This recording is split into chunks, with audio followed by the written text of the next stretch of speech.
a time there was truth in journalism, where brave men and women gave voice to the voiceless. But then the corporations bought the journalist, poisoning the news that we are fed. With those tainted sources, all we ever ate was a steady diet of status quo. This hijacked narrative hid the truth of mass suffering, injustice, and corruption throughout our land.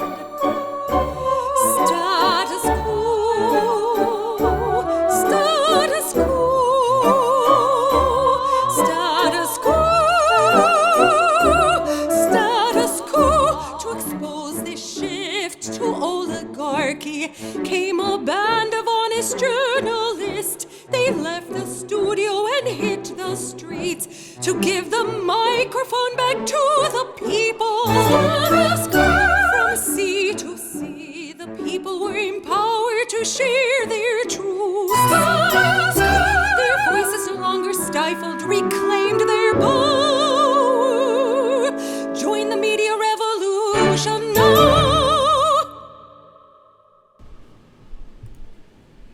Hey there, Jordan Sheridan, live. Friday, what's today? Wednesday, August 21st, 2019. And as the green screen turns, as you can see, we have a little bit different of a green screen today, as we work on a permanent graphic that Colin Tooley, our wonderful editor, is going to be coming up with over the next couple days. Hopefully we'll have kind of a permanent backdrop behind me by next week. So for now, here is this way too large status quo backdrop behind me. It's fine. It's fine. And, you know, all you need is my ugly face, really, to make it work, right in front of the backdrop. So, I hope everyone is having a lovely, lovely day. Very, very busy, as always. I see that. I had a little communication with YouTube today. Should I get into this now, Jen? Should I tell? I'm going to wait till the audience gets a little larger before I explain my communications with YouTube. But it's so interesting because on the very day that you have a communication with YouTube where you say, basically tell someone from YouTube you're a corrupt mother, boop, all of a sudden nobody gets notifications from your channel. Your views go way, way down.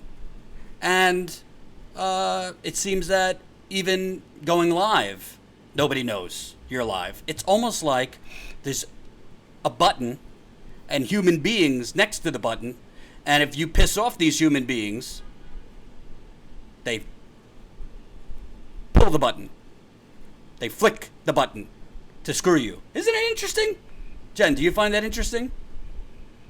Because I put YouTube on blast on my Twitter a couple hours ago, and now all of a sudden, no one gets notifications, views are way down, subscriber growth is frozen. Just a coincidence. It's not like YouTube is intentionally doing it to certain channels. Anyway, I digress. I'll get to YouTube in a little bit.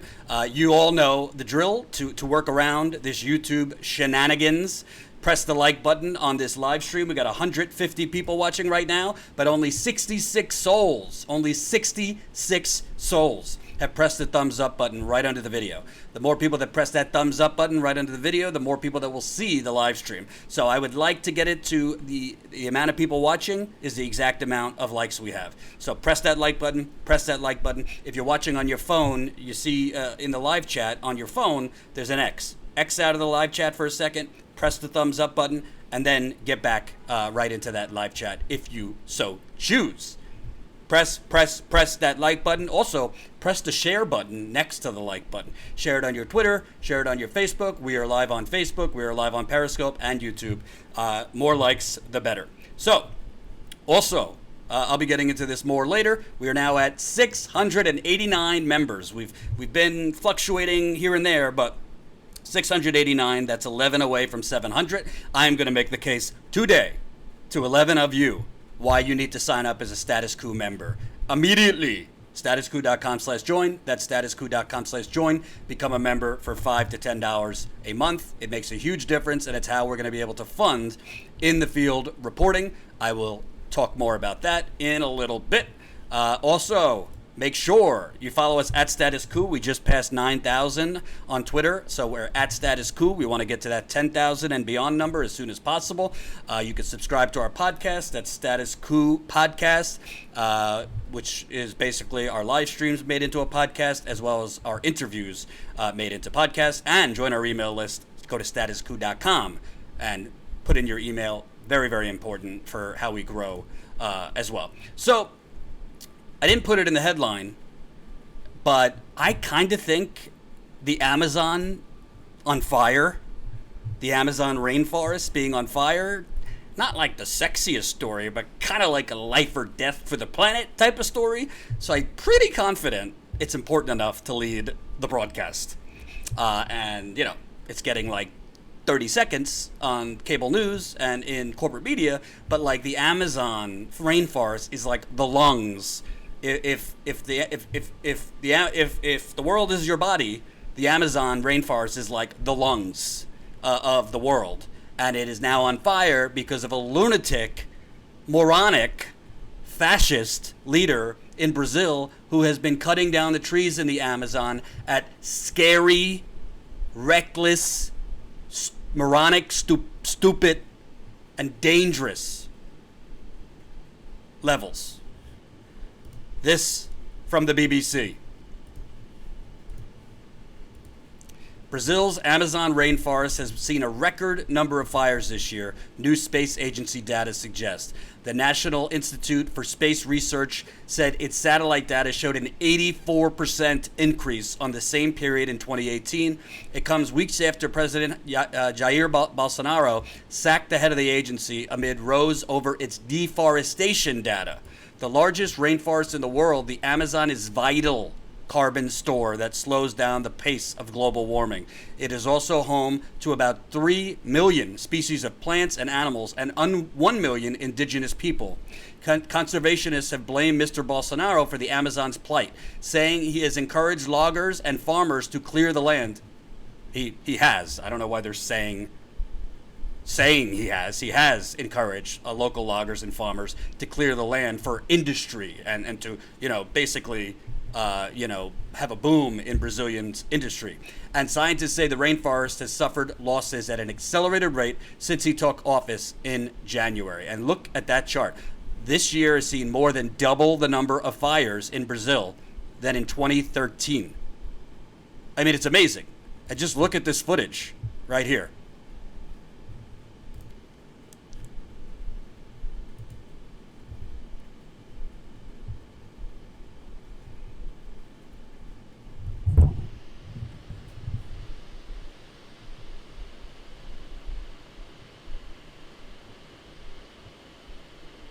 It's a kind of vicious cycle. Once we have more heat, the forest go more dry, and it's more susceptible to get fire and have more greenhouse emissions.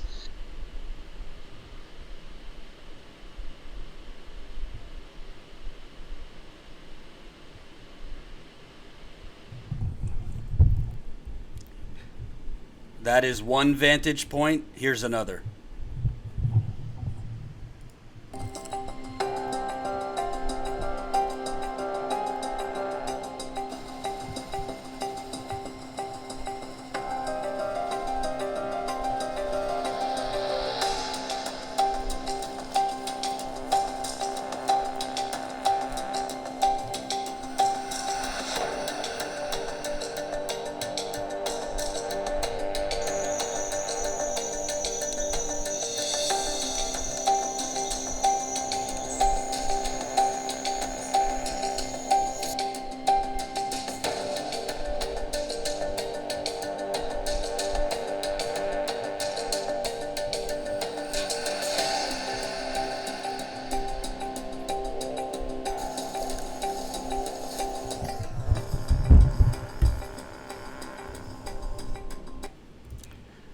So they call Bolsonaro the Trump of Brazil, and this might be in Brazil, and you might be like, all right, it's in Brazil.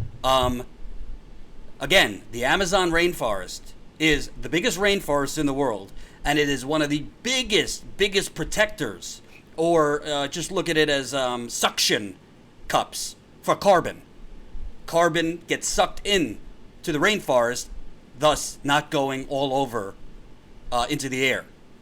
So not only is this man a major, major homophobe, not only is this man, corrupt criminal, doesn't even begin to start it. If you followed Glenn Greenwald's amazing reporting at The Intercept that popped the lid off of this scandal that wrongly imprisoned the former president of Brazil, Lula is his nickname. And it showed that, Glenn intercepted text messages, emails that showed the judge in the case was basically working with the prosecutors to basically ram Lula, who is worker friendly, into prison. And this is how Bolsonaro got elected in the first place. So there's a lot of reasons to protest Bolsonaro. He's a dangerous man. But the whole world is being affected because he is allowing, because of his stupidity. This goes beyond just like your average American Republican saying climate change isn't real. He is destroying arguably the biggest protector against climate change. Propaganda says carbon sequestration. And by the way, I've reached out to Josh Fox to see if I could get an interview with him. Obviously, Josh Fox, expert on fracking, has done documentaries on fracking, climate change. So we're definitely going to get some experts lined up to interview them on this. But this is monstrous. And this also is not something, if you just got Bolsonaro out of office and brought in a sane leader who understands science, the damage is done now is very, very hard to reverse. And it's remarkable to me. I understand that people at CNN, MSNBC, the New York Times, the Washington Post are corporate media. Thank you, Lawrence Johnson, getting us started in the Super Chat. This is a Super Chat, and YouTube is really, really going after us. Every single video is being demonetized, which I'll get into later. So your Super Chats are so important. Also, GoFundMe. Keep GoFundMe going. Super Chats take a little bit more. Super Chats take a lot more out of what you're sending. YouTube takes 30% of the Super Chats. So you could either leave via Super Chat or GoFundMe. We're almost at 68,000 and basically 22,000 something away from our ultimate goal. So keep it coming if you so choose. Right there, GoFundMe. Jen will put the link in the Super Chat. So I think the whole world needs to come together because this guy is going to do more to accelerate. Like the United Nations report said 12 years till irreversible damage. Well, if the Amazon rainforest, if the trees keep getting cut down, you could move up that timeline. And that's very, very scary. Lawrence said, on the bright side, they may prod the oligarchs to leave the planet in space arc. I would joke, but it's not funny. I know the times we're living in, but this is a threat to all of us. And frankly, at a certain point, even though it's corporate media that takes advertisements from fossil fuel companies, big oil, mining companies, this and that, like does Jake Tapper, does Wolf Blitzer, does Rachel Maddow, do any of these people have children or know that they're going to have grandchildren eventually? Because if the Amazon rainforest at this rate keeps getting deforested, you're talking going from 12 years towards irreversible damage to, a lot less. Very, very, very, very important. Very, very scary. So that's what's going on as far as the Amazon destruction. And I'm going to stay on it because I think it's super important. I don't pretend to be like a scientific expert. I don't pretend to be the biggest expert in all things CO2. I know a lot about fracking, but I do know that the Amazon rainforest does more to trap carbon, thus protecting us and thus taking carbon out of the planet and taking carbon out of the air and reducing the carbon footprint. And this Bolsonaro is literally creating an environmental holocaust. And I do not exaggerate when I say he is going to create an environmental holocaust with what he is doing. He doesn't understand science, and he's got a lot of Trump in him, and it's very, very scary. 260 people watching, 157 of you have pressed the like button. So before I move on, I beg of you, I plead of you, be a good American, be a good patriot, even if you're watching internationally. Smash that like button. Let's get the likes up to the amount of viewers we have. The thumbs up button right under the video. Keep it coming, keep it coming, keep it coming. Keep the super chats coming if you don't mind. And, of course, GoFundMe. Now, today, in front of the AFL-CIO, Bernie Sanders, you know, it's according to CNN, MSNBC, the New York Times, GQ, just did a very, very amazing spread of Elizabeth Warren. The Summer of Warren was their spread. According to them, Elizabeth Warren is the only one who knows how to spell. She's the only one who knows how to write a plan. And her plans are just magnificent. They're fantastic. No mention that Bernie Sanders has the most comprehensive health care plan of any candidate. A plan that many of the other candidates copied before they backtracked off of it. I'm talking to you, Kamala Harris. So it's interesting that Bernie Sanders reveals a very comprehensive union plan to strengthen unions. And I've seen a little bit of coverage, but not much. Does it have anything to do with the fact that there's barely any coverage over the last 2-3 decades of the destruction of unions in America? Which, by the way, if you look at the destruction of America, that red line where all that money has been stolen from you to go to oligarchs, to go to pharmaceutical executives, bankers, real estate developers, Silicon Valley giants, big fossil fuel executives, and all the usual suspects. Well, the destruction of unions, which started in the 1980s under Saint Reagan, that coincided. It's all connected. It all happened at the same time. So Bernie Sanders revealed a plan to double union membership, to get rid of right to work, which is one of the most regressive, toxic laws that is destroying unions, intimidating workers, and basically creating an economic Hunger Games. So I'll read it real quick. Bernie Sanders, who has frequently done his presidential campaigning on picket lines, unveiled a comprehensive set of proposals on Wednesday designed to revive and newly empower organized labor. Sanders' workplace democracy plan includes a mix of legislation and promised executive orders, including one that would deny federal contracts to companies that pay their executives 150 times more than their employees or offer wages lower than $15 an hour. I don't mean to, pick a little bit at Bernie. I think 150 times your worker is a little too high. I think he should have lowered it. I don't think CEOs should make more than 50 times their workers, in my opinion, and that includes me. Hold me to it. I think that 150 times your worker is still asinine. There is no CEO that I know that is that much more valuable than the means of production, which are the workers. So, not sure I totally agree with Bernie on the number, but I digress. Better than nothing.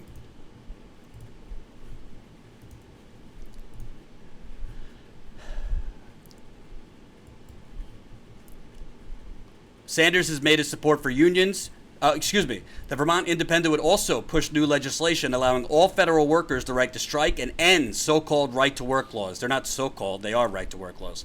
Sanders has made support for unions, striking workers, and employees agitating for higher wages at major corporations a central theme of his presidential runs. Since entering the 2020 primary, he has confronted Walmart's corporate leadership at its annual shareholders meeting to ask for an increase in its minimum wage, marched alongside McDonald's workers demanding $15 an hour, and joined healthcare workers protesting the planned closure of a historic Philadelphia hospital, which Status Quo and Jen were on the ground during Bernie's rally there at, I think it was Hahnemann Hospital in Philadelphia, which caters to minority and low-income people.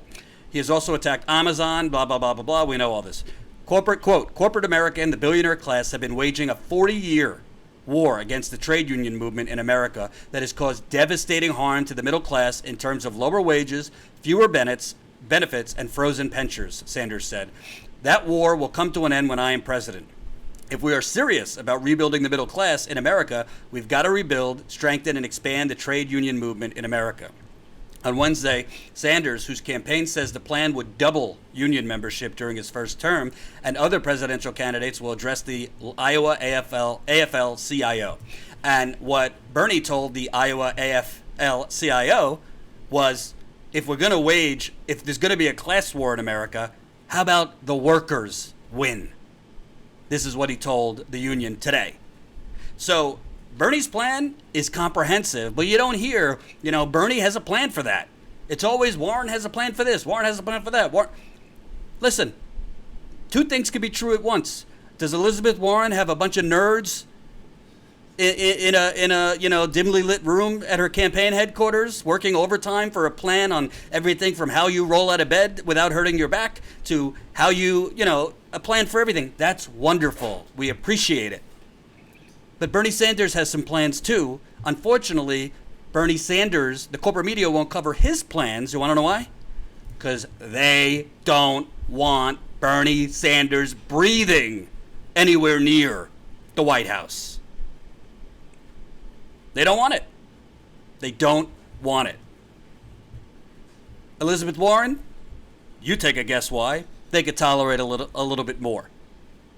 And I have seen this up close. We have been out on the road. General Motors laid off 15,000 workers, most of them union members. 15,000 workers a couple months ago. We were on the road covering that. We were on the road interviewing the workers. CNN wasn't. Certainly not. Workers are not only being destroyed, intimidated, taken advantage of by General Motors. Frankly, in some cases, they're being intimidated by their unions.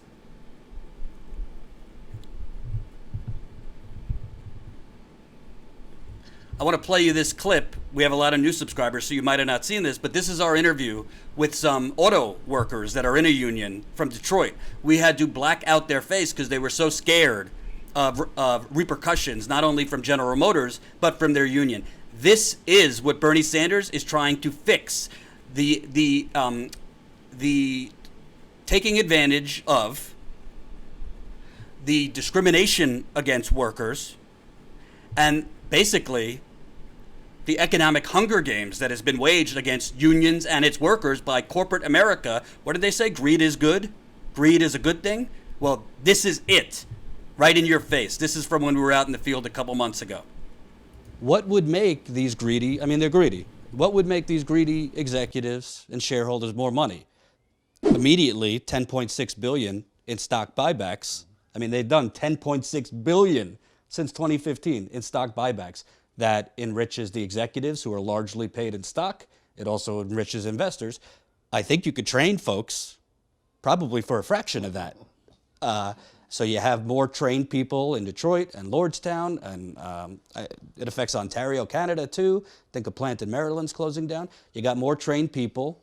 You get better output. Maybe they train them in electric. Maybe they train them in automated. Maybe they train them in self-driving ride share, because I know the automakers want to get into that.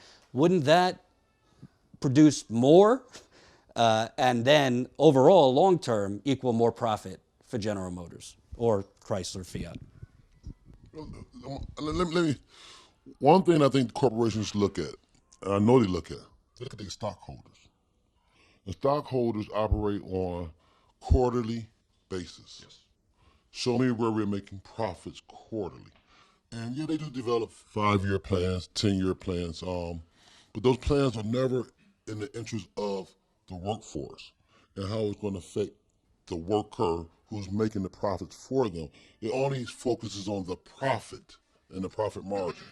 And I think that's a flawed way of thinking, because at some point you're going to people who buy these vehicles right now is the workers. It's the blue-collar worker. That's who buys cars majority of the time. Most of the wealthy cars are sponsored to them, given to them, or they lease to them, or some other way or they're not buying American cars at all, to be honest. What sustains the auto market is the blue-collar worker. So if you take them out of it, then you have to start saying, well, where's my sales going to come 10, 20 years ago? And now you're looking at long-term profit margins dipping, right? And after you save so much out of eliminating the worker out of it, that's exactly what's going to happen. Instead of looking at quarterly base, I didn't look a little bit further than that, or a little bit more deeper, I should say, on that statement there. And then again, we go back to the prick, in the skin. A lot of times we're destroyed before we even get started, And what I mean by that is big companies, they control the scenario. So no matter which way I move, you control what the outcome. You determine how this ends for me. So in order to change the whole perspective of the conversation is to be the person at the table with the decision makers. Because ultimately I would say we all earn a good living, and it's not something they gave. It's something that we fought for. It's a lot of people that died, lost families, to make sure that we're able to sit here in the position that we're in. But the problem is every 4 years, we have to sit back and wait for someone else to decide how I'm going to live the next 4 years. So is that truly free? This American dream that they say is to know that somebody have my way of life in their hands every 4 years. So we have to look at this from a whole different set of eyes. The training has to be put to the new people that's coming in that we want to see at the table. We want to be there when the whole concept of what you're going to do with us is being discussed. I want to be a part of that conversation. I don't want you coming back telling me what you're going to give me. I want to be there when you conceive it, when you're planning and you got that board and your projections. I want to be there. And if we ever going to transcend or change what we're seeing now, we have to be a part of that conversation. And I think that will promote the proper training that we're talking about for these vehicles that's coming and different ideas, because now I have firsthand knowledge of what it is you expect from me as a worker. And then I can be there to combat it on that level, a conception level. And then I think only then this will really start to balance out. But I think we will always be playing catch up. And to piggyback on my brothers over here about the whole GM thing, I mean, to just put people out of work because you understand that negotiations is coming. I mean, that's just evil. I mean, really, that's just evil. To know that you didn't have to do that, but you did it for the sake of the bottom line for the shareholders. At the end of the day, how can I make them happy? But if you truly research these shareholders, they own more than what we see. They have a stake on the layoffs. They have stakes in profitability. They make money no matter which way, again, this scenario works out because they position themselves for that. So I think that once we combat that on that level at being at the table, a lot of that will change. And that's just giving us more of a voice. Last question for you two, because I want to swap in some others. What he was saying, what is the role of government in this? You look back to the Flint sit-down strike. So that was just some of my interview with auto workers that worked at, I think, Chrysler when General Motors laid off 15,000 workers. By the way, General Motors laid off 15,000 workers after getting a $51 billion bailout from the federal government, after making $8.1 billion in profits in 2018. This is the unfettered greed, and this is why I call it the United Corporations of America. And a huge reason why CEOs, why corporations have been allowed to do this, is the thing that protects workers against this, the unions, have been decimated. If you want to look at it as an analogy, like the Amazon rainforest is being decimated as we speak. United Corporations of America. So it's not just about doubling union membership. It's getting rid of right to work laws, which Bernie Sanders' plan proposes, which protects union workers. It is also about, Bernie Sanders has talked about increasing union members' say in corporations, including putting them on the board of directors of companies. But just doubling the union membership isn't going to do anything if those unions don't have more power. And that is why, you could call me a communist if you want, some of my naysayers, we need to take away power from the corporations in this country. The corporations can no longer run our government, because if they are allowed to run our government, there is not a corporate CEO nowadays that I know that genuinely cares if their worker can breathe, can feed their family. It is all about, as that gentleman just talked about in that video, value for your shareholders, getting your shareholders more money, and if the workers could eat, that's a plus. And somebody mentioned Chris Hedges. You know how many times I've reached out to Chris Hedges for an interview? He's on vacation, he told me. But I'm still going to keep trying. Hopefully we can get it. I also reached out to Jeff Weaver today, Bernie Sanders' senior advisor, for an interview. See what happens with that. I also reached out for an interview with Bernie Sanders' campaign manager, Fez Shakir. We'll see what happens with that. Jordan, call yourself a communist? I am not calling myself a communist. I'm a progressive.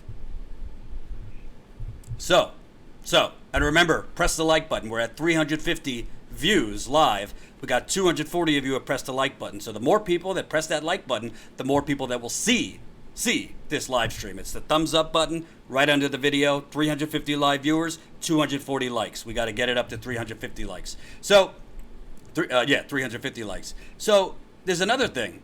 If you look at productivity, that's the blue line. This is since the 1950s, but look at that since the 1980s, right in the middle there. Productivity skyrockets in this country over the last 3 decades. Hourly compensation, essentially flat. That is another huge sign and a huge result of union bashing. Because strong unions mean strong and consistent raises, wage increases. You don't see this that much on CNN, this chart. You don't see this on MSNBC. This is the ball game right here. This is the theft. This is the corporations bashing the unions, taking protections away from workers, intimidating workers to the point that many workers are afraid to go to the bathroom too long or they will lose their job. That is why I call this the economic Hunger Games. And Bernie Sanders has called for a federal jobs guarantee. Somebody brought that up. So this is how, wonderful capitalism is. And this is why status quo exists, to put a face to those ugly graphs. That's why we went out to Detroit to interview those workers. If you're a new subscriber, you go to playlists on our homepage, click on playlists, and then click on General Motors. You can see all the interviews we did on the road on that trip. We interviewed auto workers, we interviewed other workers. We did a lot of great stuff there. Jordan, you have to organize the 99%. All of us are. Hey, Carol, I'm just trying to organize a business here, too. I got to organize the 99%, too? That's a lot of work. I got a back issue, too. Speaking of the business, we are now at, because we just got a new member, we are now at 690 status quo members. I know there are 10 of you. That want to sign on the dotted line. Statusquo.com/join. This is how we grow. And by the way, this is how we're going to be able to get back in the field and cover more of these issues in the trenches. Unions, Fight for 15, state legislatures blocking minimum wage increases. Honestly, one of the big stories, and I'm doing an interview tonight on this, if you've heard about these Kentucky coal miners that are blocking a coal train in Kentucky for lost wages and back pay. I'm interviewing one of those striking or blocking the train workers tonight, and we'll turn that around as quickly as we can here on the channel, because we need to get out there and we need to show what's really going on. And you can help us do it $5 at a time, $10 at a time. It makes a huge difference. And we're also going to have way more content just for members. We first got to find a cameraman, which we posted that job description today. If you are in New York City, if you live in New York City or around New York City, I'm looking for a cameraman or a woman, full-time, to travel on the road, basically do everything that Ty did. We're replacing Ty, which we announced earlier. Everything's good. We're leaving on, mutual, what do they call that? Parting of ways is mutual. He's going to do some other things. So we really appreciate all the work he has done and helped us to get to this point. So now we're looking for a full-time, I don't know, full-time's the wrong word. We're looking for somebody in Ty's role that can travel, can edit, can do graphics, and obviously could do camera work. So if you're in New York, if you're in the New York City area, definitely apply. Jen, if you don't mind putting that job description in the super chat. It's a super chat, so don't forget, super chat, if you feel super. So, what happened to Ty? Well, I announced this the other day. You must have not been watching. Basically, Ty and I, we're good friends, but we both decided, which he came on the show the other day to explain, that we're better friends than working together. It's nothing sinister, but he also wants to do a lot more stuff in terms of documentary filmmaking and things like that. And we needed somebody also that could do a lot more focused on status quo. So it's kind of a mixture of, we both have different working styles, but also he wanted to do a lot more on the documentary filmmaking side, and we need somebody, to work on a day-to-day basis, particularly during the days. So just didn't work out. But this is the nature of, a startup. Occasionally, you have some turnover, this and that, but we're on good terms. He's actually still staying with me while he figures out his next steps. And, part of it was moving him out here to see if it could work. But he just needs too much time for his side projects, and that's fine. And we need somebody, a lot more, I don't want to say full time, but a lot more closer to every day, many hours a day, that kind of thing. So, with that said, smash the like button. We got 360 watching, 293 likes. Remember, we are trying to grow. So whether it's Super Chat, whether it's membership, keep it coming. I got a bunch of great interviews. I just interviewed a progressive candidate here in New York. We're going to put it out there a little bit later. Jordan, just admit it, you're a control freak. Nothing wrong with that. I don't think I'm a control freak, but you could ask Jen. She could let you know.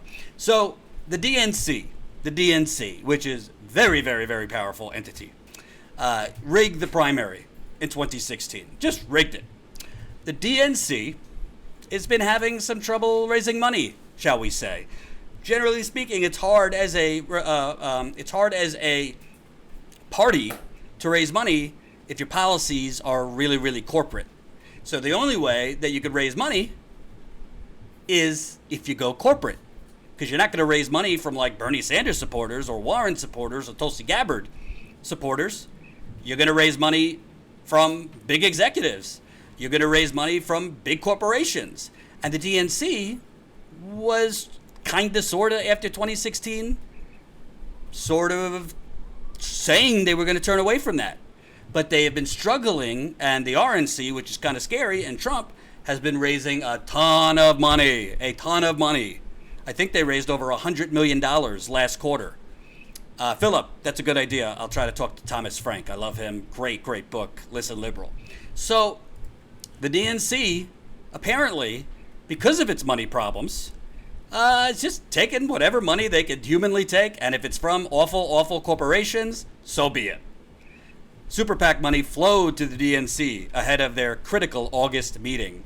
Democratic candidates for president have sworn off corporate PAC money, but the Democratic National Committee took in more than $155,000 in funds from corporate PACs in July ahead of the major DNC meeting this weekend that 2020 candidates will attend.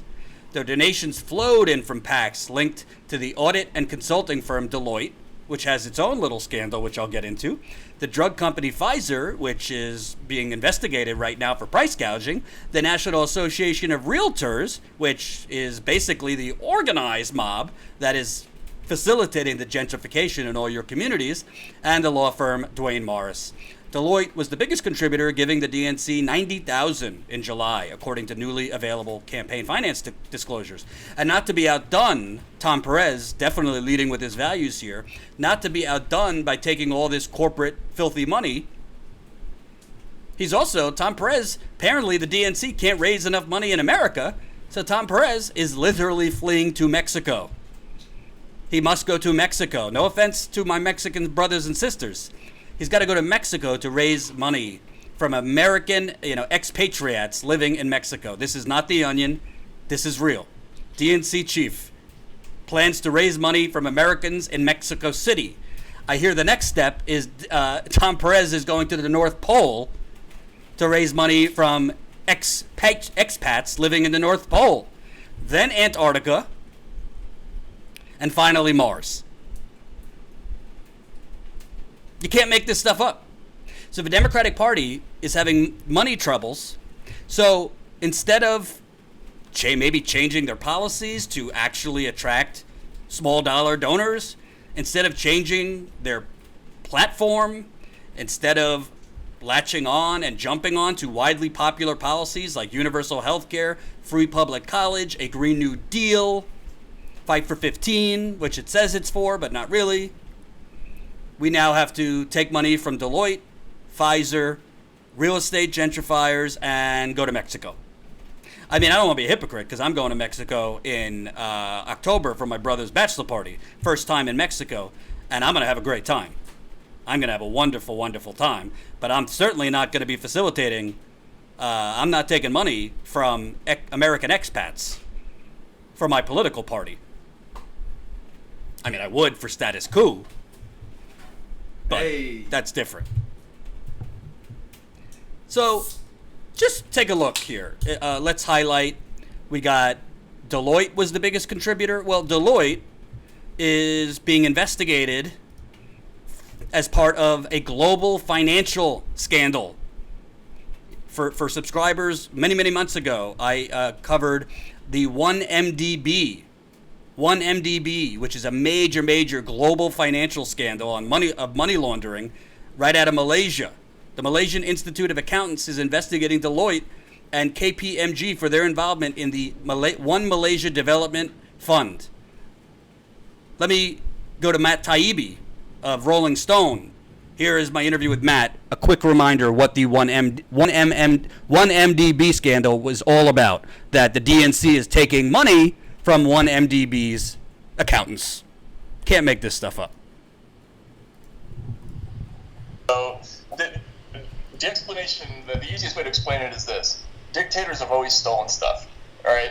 So if you're Mobutu Sese Seko or Marcos or Suharto, what do? Your company produces rubber or diamonds or, coal or whatever it is. There's usually a state fund or a state enterprise that sells that stuff, and then the dictator rigs the numbers and then diverts most of the proceeds to himself, to a Swiss bank account.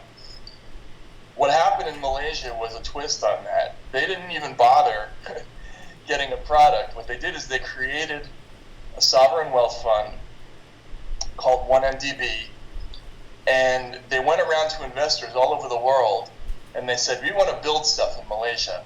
We want to build buildings, agricultural projects, infrastructure. So we need to raise money for these projects, and then we have this great investment bank, which is going to handle the bonds. So you give to us, and you'll get returns on it very quickly. So they raised like $6.5 billion, but they never did any of the actual work.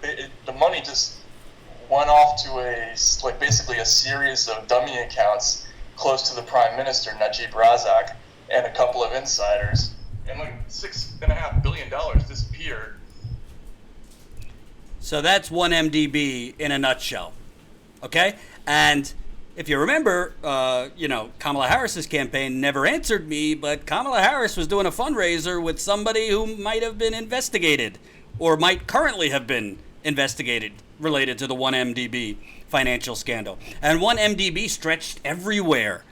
Some of that money that was supposed to be, put towards infrastructure in Malaysia went to like the filming of Wolf of Wall Street, that Leonardo DiCaprio classic. So very, very shady. Deloitte's being investigated because they were basically doing the accounting for the money laundering, and the Democratic Party is taking $90,000 from.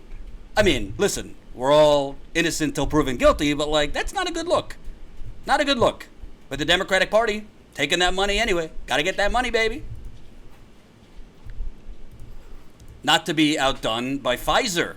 And by the way, all I do is quick Google searches. Not hard to find the corruption in all these corporate donors. Pfizer is among one of the drug companies being accused of illegally price gouging. Law enforcement authorities from dozens of states filed a federal complaint accusing 20 pharmaceutical companies, including Teva, Sandoz, and Pfizer, of conspiring to hike generic drug prices, costing billions of dollars in overcharges and undermining government efforts to hold down medical costs. But Medicare for all is the tyranny, not for-profit insurance, I tell you. New Jersey officials announced the filing on Saturday, saying that the costs for the drugs were sometimes boosted by more than 10 times what they should have been, and that company officials, knowing they were violating the law, spoke in person or by cell phone so as not to create a written record of their conduct. Just another day at the office for the United Corporations of America, but, the DNC needs the dough. The DNC needs that money, so they will be like, all right, well, 90,000 from, potentially illegal accountants. We'll take a little bit from Pfizer, even though they're doing, price gouging illegally and probably responsible for killing people. I mean, not so dramatic. When you price gouge, people ration their medicine because they can't afford it, and then they die. I know some of you have probably had to ration your medicine. Denise Columbia, as a former employee of Deloitte, I am not surprised. There you go. $103 right now for medicine. No insurance. And as a reminder, folks, I'm not beyond begging. This is a super chat. If you're feeling even mildly okay today, feel free to leave any contribution in the super chat. It is summer. It's a little slower all around America, but at Status Quo, we don't slow down. We speed up. So, what's amazing to me about all this is you have the Democratic Party, who is clearly pushing Joe Biden. I mean, they're willing to drag him, even if he's lifeless, they're willing to drag Joe Biden to the finish line to become the nominee and probably lose to Donald Trump, as I've shown you repeatedly is going to happen. If it's not Biden, they're willing to prop up Elizabeth Warren because they want to prop Warren up in order to knock Bernie out. And they're also, frankly, this is from my former colleague, Michael Tracy, basically they're just reinventing the rules to try and screw Tulsi Gabbard out of becoming eligible for the next debate. Tulsi Gabbard this is from Tracy in Real Clear Politics. Tulsi Gabbard is on the verge of being excluded from the next Democratic presidential debate on the basis of criteria that it appears increasingly absurd. Take, for instance, her poll standing in New Hampshire, which currently places her at 3.3%, according to the Real Clear Politics average as of August 20th. One might suspect that such a figure would merit inclusion in the upcoming debates, especially considering she's ahead of several candidates who have already been granted entry, including Cory Booker, Amy Klobuchar, Beto O'Rourke, and Andrew Yang. But the DNC has decried that the polls constituting this average are not sufficiently, quote, qualifying. If you want to read Michael Tracy's piece, it's in Real Clear Politics. So, DNC got to go to Mexico to raise money, screwed Tulsi Gabbard out of the third debate, take money from a big accounting firm that might be guilty of helping a global financial money laundering scheme, taking money from pharmaceutical companies that are under investigation for illegal price hiking. But Trump's the Antichrist. Vote for us. This is why the Democrats lose. Do they think people are just gonna, are just people that didn't come out in 2016 are suddenly gonna come out because the situation has changed that much worse, that much more, and they'll be like, you know what? Yeah, but DNC is corrupt. Yeah, Joe Biden is like a Republican, but Trump called himself the chosen one today. Trump is attacking Jewish Democrats. We just can't deal with this, so we'll go with the corruption. Or as an MSNBC reporter said yesterday, make America boring again. If you were watching yesterday, this is what MSNBC is now selling its viewers. Make America boring again. People will go for that. Please let me know in the super chat. Does any of this inspire you to vote for a corporate Democratic candidate? And I'll be attacked for re-electing Trump. I'm not going to ignore the corruption of the Democratic Party so that we could, vote blue no matter who. Not happening.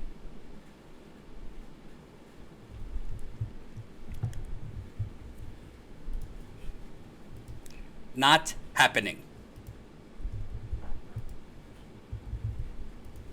So I very much look forward to one day being able to interview Tom Perez. The just has such conviction, such class, courage of his convictions. Really stand-up guy. I look forward to it. I have an outstanding request to interview Tom Perez, but apparently he's too busy leading with his values to join Status Quo. We'll see what happens. But hey, when you got to start fundraising in Mexico to compete, that's a problem. Catherine Garrett, $5 in the super chat. Thank you. Good luck to Ty on his next endeavor. I will let him know. Thank you, Catherine. $5 in the super chat. Keep the super chats coming, on which I'm about to get to a short little thing about YouTube, because I don't want to spend a lot of time, saying cry for us and pity Status Quo. There's a lot of independent channels being throttled, but we're beginning to wonder, like, is it even viable to stay on YouTube long term? I reached out to YouTube today. They have a chat function that takes a very long time to find. And I said, why is it that every single video we do immediately gets demonetized? Videos that are fact-based, videos that are not sensational, videos where I don't even curse. And the chat person literally told me, here's my tweet. I removed his name, so you won't see his name.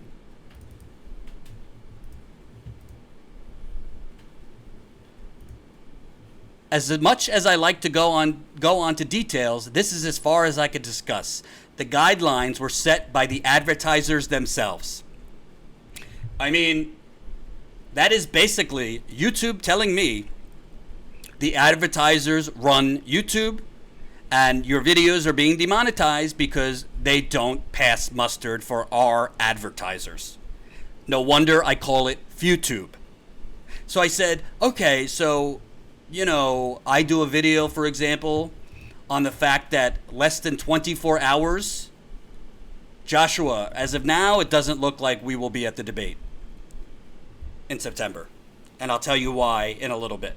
But we do a video on the fact that less than 24 hours before an alleged suicide, because at the time I did the video, there wasn't even an autopsy report. So, yeah, it was an alleged suicide. I still say it's an alleged suicide. Nothing wrong with that headline. Less than 24 hours before Jeffrey Epstein supposedly killed himself, a deposition came out, transcripts of a deposition came out where one of the girls accusing Epstein said Bill Clinton was on an island, was on Jeffrey Epstein's island. This was all factual. I'm told by YouTube, well, that doesn't meet our advertising guidelines. So basically, anything that ruffles the oligarchy is demonetized? That would be censorship. I can understand if there's violent imagery, or I don't understand where this is, that, demonetized because I curse. Let's get real. But YouTube is basically serving as an army in the information war for the oligarchy. And I'm probably going to get us throttled even more for doing this, because there is a human being watching channels. Make no mistake about it. And there is a switch, and they're pulling it. And that is why we are asking the viewers. Obviously, everybody's got their financial situation. We don't want to make your situation any worse. If you can't donate, you can't donate. But it is so important. This is why we keep asking. People keep saying, Jordan, stop asking for money. We wouldn't be asking you to become members to Status Quo if this kind of stuff wasn't happening. This is how you build a sustainable media company, independent media. And we just got another member. Welcome to the revolution, Brenda. So we're now at 691 Status Quo members, 9 away. This is why we always remind you this is a super chat, because to succeed as a business, we have to figure out a way to work around this YouTube suppression and being demonetized. Because if we can't make any money off YouTube, then we have to make up the money elsewhere. And we are not. Jen and I will not change our model to chase clicks and try and go viral, because then how are we any different than everybody else? This is why I don't do Trump 24/7. If I did do Trump 24/7, we'd make a lot more money. So I think for those of you watching, because I know that there's many of you that aren't yet members, I really think it's worth a cup of coffee a month or a sandwich. $5 a month, $10 a month, or $179 annually. Because this is basically the admission that the corporations have not only taken over our government, have not only taken over our cable news, have not only taken over our print media, our digital media, are now trying to basically cut off the head of independent media. And that will produce a more ignorant, less engaged, less informed, and more importantly, less active American public. So if you want to leave it to CNN and MSNBC, good luck knowing what the hell's really going on. Thank you, JJ, $2 in the super chat. Thank you, Catherine, $5 in the super chat.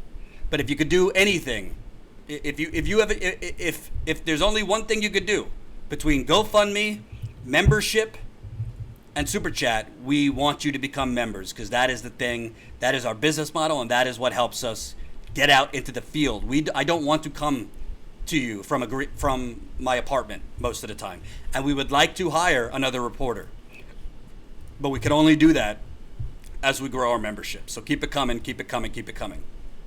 So, lastly, oh, John Delaney will be my neighbor. Wonderful. There is news related to Flint, because Status Quo also is the only one that's been covering Flint, and we will continue to cover Flint. And if you didn't know, there's also a water crisis now in Newark, New Jersey. I was on the ground there Sunday interviewing people, and I'm going to be back since it's close to where I live. We will be doing more and more on the Newark water crisis. So this is also another major reason. Become a member. It's how we keep the lights on, but it's also how we fund in the field reporting. So in Flint, as you know, we broke a story last year about basically the state of Michigan cheating on the water testing for 2 years. They manipulated the water testing to make it look like the lead levels were back to normal when who knows what the real lead levels were. They were doing this by flushing residents' lines before taking the water test. I'm going to play you the trailer one more time because we do have a lot of new subscribers in the last few weeks. This is our reporting on the ground last year that broke the story that the state of Michigan, the environmental department, was basically cheating on the water testing for over 2 years. And the numbers that they were using to declare the water safe and back to normal were cooked. Hold on. Oh, I gotta put it in.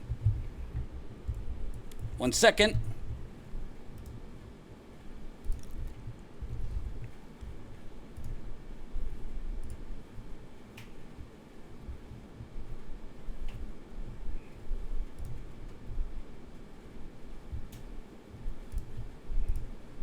When the water changed color to brown and orange, your administration said the water was safe. When people reported rashes, hair loss, odor, and even sewage, your administration said the water was safe. When Legionnaire's disease began to infect and later kill numerous citizens, your administration said the water was safe.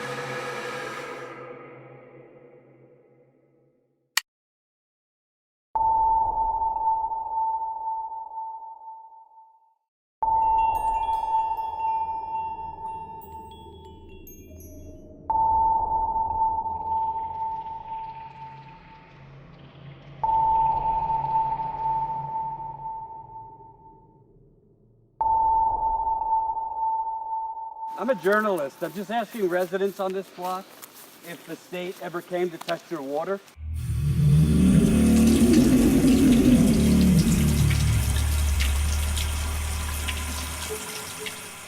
They told me they needed to go to the kitchen sink. That's where they went.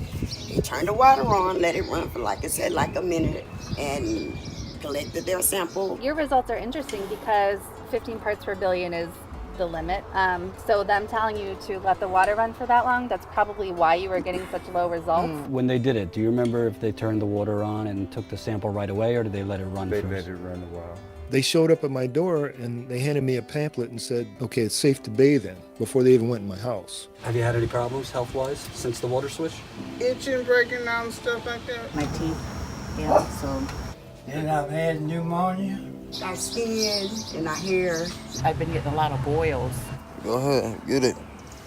Bro, I'm telling you. And I get them like, just bro. And they were worse. My daughter did have a miscarriage. He was at Heritage Manor. Went to McLaren, where they had the Legionnaires. My father is dead.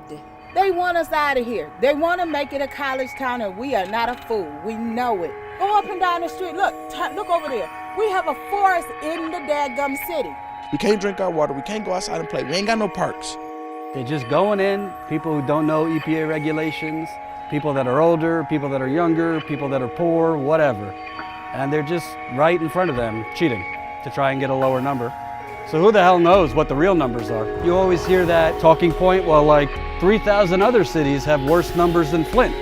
I think what we're getting at here is we probably don't know the real lead levels in Flint because they've been flushing out the lead before they test.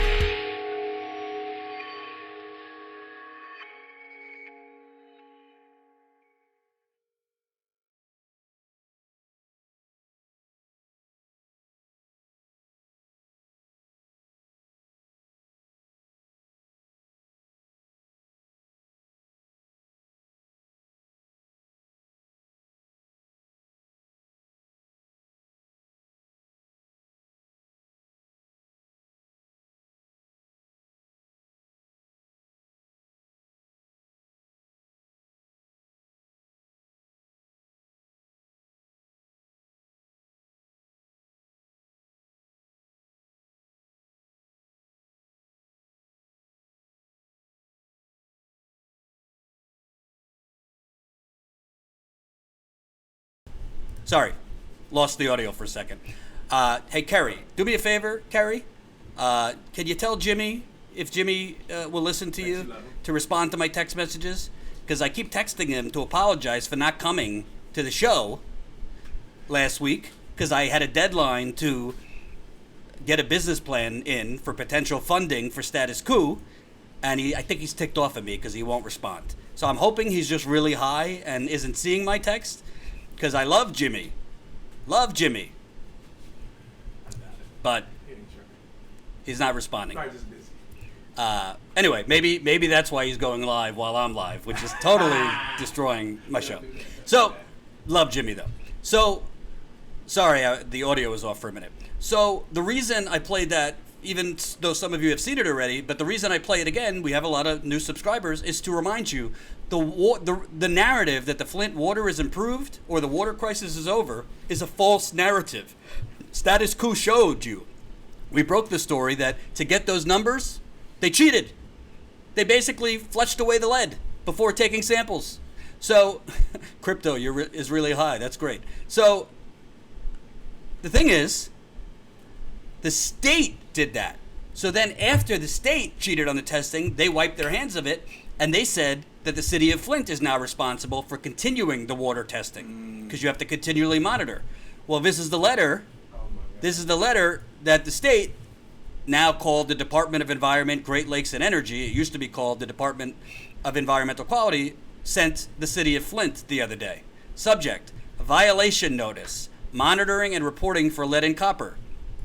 The records of the Michigan Department of Environment, Great Lakes and Energy, Drinking Water and Environmental Health Division show that the city of Flint is in violation of the Safe Drinking Water Act as amended, specifically RS blah, blah, blah, blah, blah, lead and copper and tap water monitoring requirements. In accordance with the above rules, the city shall collect samples every 6 months, have them analyzed for lead and copper, and report the results to the environmental department. The city's specific monitoring requirement was to collect samples from 60 confirmed Tier 1 sites during the monitoring period between January 1st, 2019 and June 30th. All Tier 1 means is the most at-risk homes for lead contamination. That's what Tier 1 means, the most at-risk homes, usually homes that have a lead service line connected to it. So the Michigan Environmental Department is saying that the city of Flint did not test enough homes that are most at risk for water contamination, which is very much the pot calling the kettle black.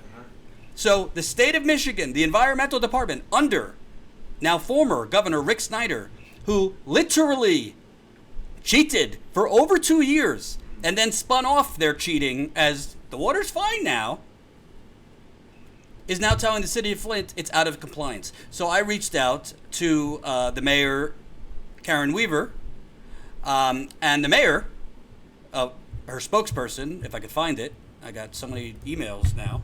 Hold on. The mayor's spokesperson responded to me. Okay, you can't see either of our emails. Perfect. The city is working on a response to this letter, which will go out tomorrow.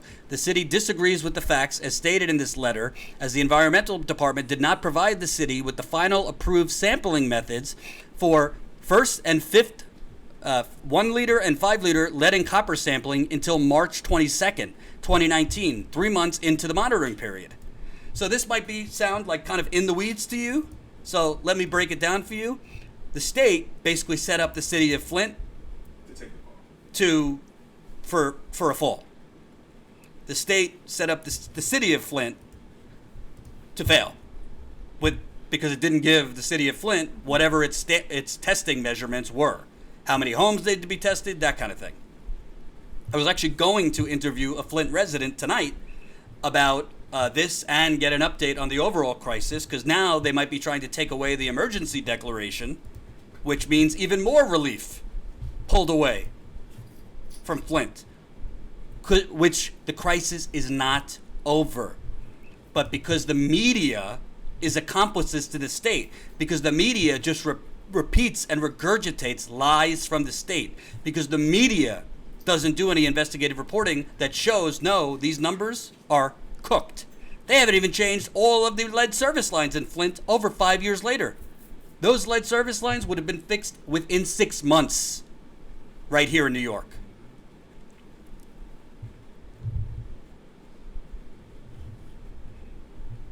So you have a state of Michigan that has cheated on the water testing.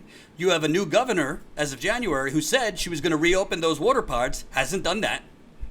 And now you have the state basically saying the city of Flint is not meeting the standards of the EPA for water testing, but it didn't give the city of Flint any assistance or any measurements on how they test until 3 months into the measuring period.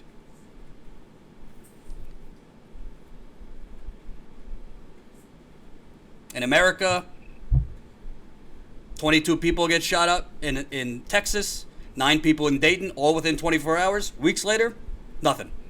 Trump is now moonwalking away from background checks. America, over 100 million people, majority black, all poor, get poisoned over 5 years ago. Nothing happens. Newark, New Jersey, which I just went to, where some of the pipes in the ground were put in the ground in 1880 and still have not been changed. You got majority black community there, 30% poverty, now dealing with the same thing as Flint. But let's talk about what the madness of what Trump is tweeting today, calling himself the chosen one.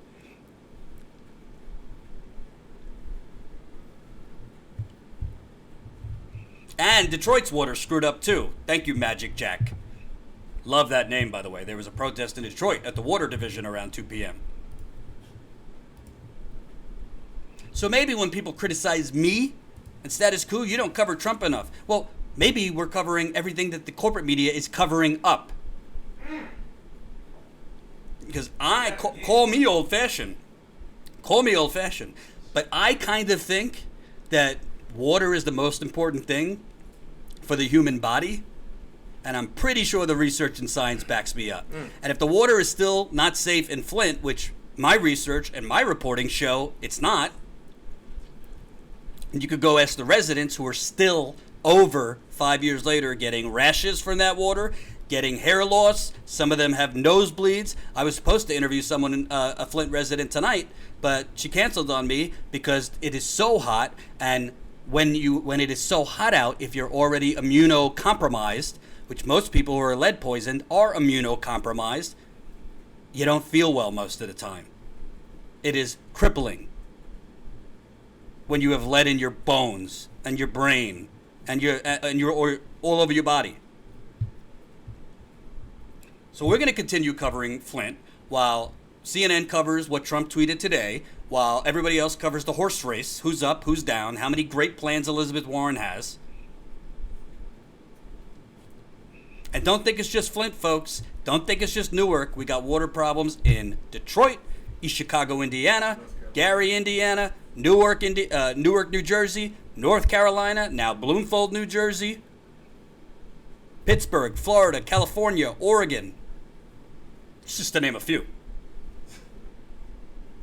I started with the Amazon is on fire, which is going to, you think it's 12 years, the United Nations said, before irreversible damage? I'm not a scientist. If the Amazon goes down, we're all... Yeah. And I'm not getting demonetized in the final 5 minutes. But I probably already have been demonetized because YouTube is just demonetizing everything. Covering up what the corporate media is covering. Covering what the corporate media is covering up. And Michael Cooper, water. Who needs water when you could have Brondo? It's got the just drink your urine at this point.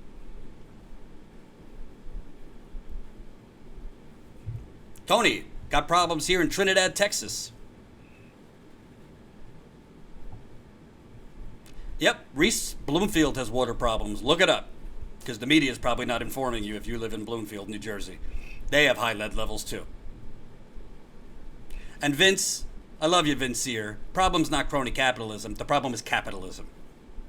It's not crony capitalism. The problem is capitalism. It is a system set up not for human protection, not for human dignity, for human extraction. Ooh, that was profound.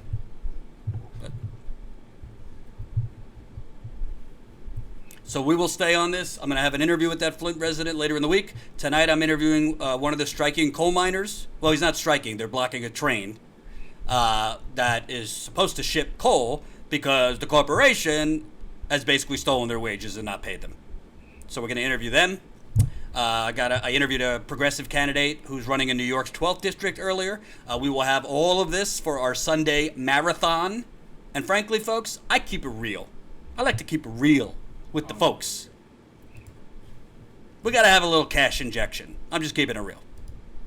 So, 9 members away from that magic 700 number. If we can get a few more members before Sunday and then a huge performance on Sunday, let's get past 700 members. Let's try and get some life into our GoFundMe. We haven't been pushing it that much because we don't want to push like 25 things at once. But if you got a few bucks, a few euros, a few shekels, a few whatever, there's the GoFundMe link. Status quo marches on. Everyone else is slow. Everyone else is vacationing. I am here with my ice pack on my back. Very limited sleep. What time is the Sunday marathon? Tony, noon Eastern, Sunday. And we're going to be pushing on Sunday. 2 things. That GoFundMe and membership. So, put your hats on, straddle it. Oh, and somebody asked, are you going to go to the Houston debate? As of now, it could change. As of now, we're going to sit this one out. Don't know if we're getting approved for credentials. And B, most importantly, we're definitely want to start covering some other stories in the field. And because we're a startup, because we haven't sold out and taken money from corporate Goliaths, we gotta pick and choose very carefully which stories we spend money on, because an average trip in the field, just in the first 5 minutes, could cost $2,000 when you book the flights, Airbnb, rent a car. It costs money to give you real, genuine news. So, GoFundMe. Become a member. I would love. I think my back would feel a lot better if we hit that 700 number overnight. So if 9 of you haven't done it yet, if 9 of you have not signed up for statusquo.com/join, Do it. Do it. Do it.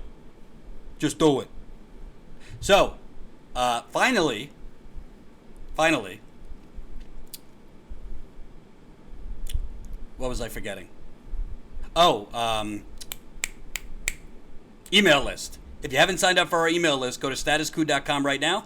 Enter your email because we're going to be putting out more stuff through email. Philip, do a fundraiser with Jimmy Dore. Do a fundraiser with Jimmy Dore. I got to get Jimmy Dore to respond to my text messages before I can do a fundraiser. But yes, I would love anything Jimmy Dore.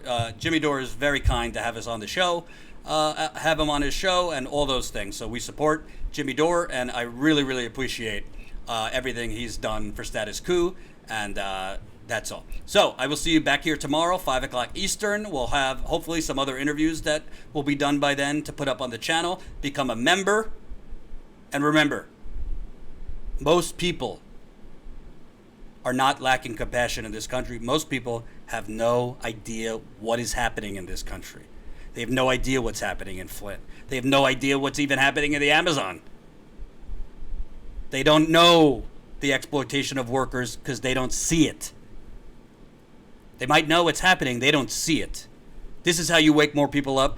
This is how you make more people active to actually create change, by waking them up to what's going on. That's why Status Coup exists. Become a member, statuscoup.com/join. Oh, and next week we're going to have our members-only video call. Members-only video call. So you got to be a member to get on our video call. It's a lot of fun. I think we had like 50 people last time.